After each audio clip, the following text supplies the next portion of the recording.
The real reason for President Biden's Friday afternoon summit with the leaders of Japan and South Korea. Among the huge announcements coming out of Camp David today, an agreement to stand up for the freedom of navigation and cooperation on cancer research. You can just imagine the late nights of negotiations that led to those breakthrough agreements among three allies. Seriously, Mr. Biden gathered the leaders of our two biggest allies in the Pacific. They went to Camp David to announce basically nothing. No agreement to defend Taiwan, no agreement to hold China accountable for its continued bad acts, no agreement to punish countries trying to destabilize the U.S. dollar, no agreement on cutting off Iran or North Korea's access to new technology, and while we are at it, no agreement to bring home Navy Lieutenant Ridge Alconis, who the Japanese keep in jail on bogus charges. To be clear, there are a lot of agreements worthy of a Camp David summit and photo op. Think peace in the Middle East. Today is not among them. In fact, it got so boring, MSNBC cut off the press conference halfway through. And the White House knows that. But that's not why they buried it on a Friday afternoon in the middle of summer. Reasonable people can agree today served as a ridiculous photo op. And this White House knows how to play the news cycle better than most. They wanted to squeeze the summit in between Mr. Biden's Delaware Beach vacation last week and Lake Tahoe, where he is headed right now. Today is the first day President Biden didn't jog away from the press. Literally, over the past couple of weeks, while not on vacation, Mr. Biden has been slow jogging away from unwanted questions, uncomfortable questions about Hunter Biden and the special counsel, on and on. On the few occasions where he didn't jog away, he answered most questions this week the very same way. Can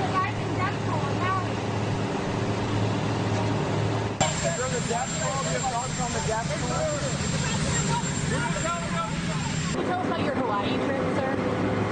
No, not now. A week ago, the Justice Department announced a special counsel into Hunter Biden.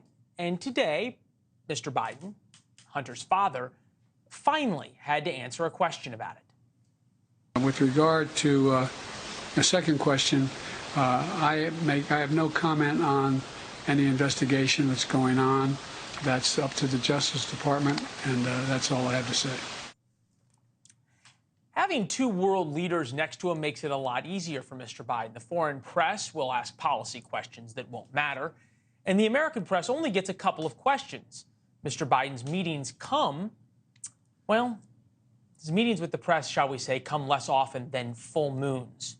He last gave a solo press conference 3 months ago in Japan. He also did one in Helsinki. His last solo press conference on U.S. soil was November of last year. He's had the fewest number of press conferences since Reagan, who was, of course, shot during his first term. Of course, the White House couldn't plan for everything. Yesterday, House Republicans revealed that then Vice President Biden used a pseudonym for email, possibly to communicate about policy in Ukraine, where Hunter had business dealings. Last night on the program, we introduced you to Robert L. Peters, a.k.a. Joe Biden. Here's former Deputy Assistant Attorney General Tom Dupree. I think that's the first thing a prosecutor would latch onto, is the fact that Joe Biden apparently saw fit to use a pseudonym and effectively camouflage and conceal his communications would reflect a consciousness of guilt. But in the end, the White House press corps did not actually ask about Robert Peters. So in one Friday afternoon, Mr. Biden got to appear presidential with world leaders, take questions from the press without getting confronted about really anything, all before leaving on yet another vacation. All in all, not a bad day's work on an August Friday. Kurt Bardella is here, Democratic strategist, L.A. Times contributor, and former House GOP Oversight Committee advisor. You know, Kurt, I'm thinking almost I can hear what you're going to say. Don't hate the player, hate the game, right?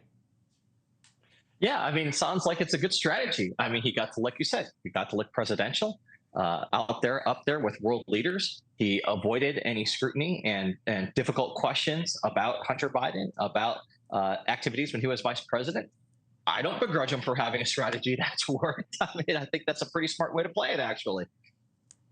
How much of this requires a, shall we say, accomplice in much of the White House press corps that seems so willing to give him a pass on so much of this, or at least not point out his inaccessibility? Well, I mean, again, listen, I think that the White House press corps, in general, I do think that they have covered the Hunter Biden stuff. I don't think that they've glossed over that. I think every media outlet in America is covering the Hunter Biden situation pretty robustly across the board. That said, listen, when they have world leaders up there, and that's why the staging of this is key, having the leaders of South Korea, Japan, you're less likely to get political U.S.-based questions, domestic policy questions, when you're in that type of format. And that's why it's a smart way to stage it. Thanks for watching. Go to newsnationnow.com to find News Nation on your television provider. And don't forget to subscribe. Click the red button to get more of News Nation's fact-driven, unbiased coverage.